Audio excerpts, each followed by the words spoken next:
Thank you for having me. Certainly, the economy is in the forefront of people's thinking.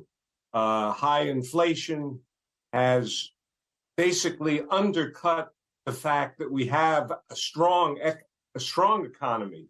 If you compare our recovery from the COVID period to any other country, we're doing quite well. Job creation is very high. In fact, people have choices of jobs they hadn't had ever.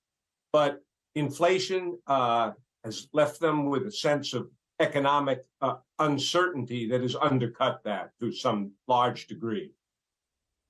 To what extent do you think some of these social issues that the Republican Party have been talking about, things like cancel culture, woke, critical race theory, etc., to what extent do you think that is succeeding at overriding the narrative going into this election and diverting attention away from, say, matters like the economy? I think the Republicans have effectively raised not only the inflation issue, but concerns about crime and immigration, and what you've referred to as the cancel culture. The truth is, the central truth here, though, is that as the president says, should be on the ballot, besides the economy, is democracy. The extraordinary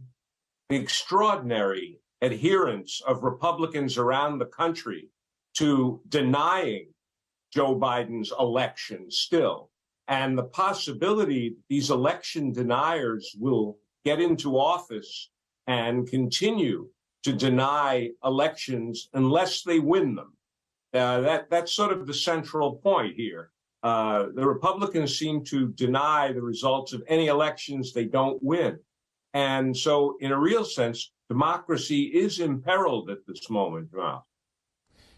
Ira, do policy accomplishments even matter at this time? I mean, you can look back at some of the accomplishments that Joe Biden has kind of put forward, whether it be the big road and bridge bill, the money to pump up domestic semiconductor manufacturing, then after COVID-19, fighting climate change, reducing price prescription, that proposal to cancel student debt as much as possible. He's achieved quite a bit, but will any of that even matter in this race? Well, you've put your finger on a point of great frustration for Democrats and for the president. President Biden has accomplished an extraordinary amount in a very short time. And yet, at the moment, we're still a discontented, divided country that doesn't give him credit for these accomplishments.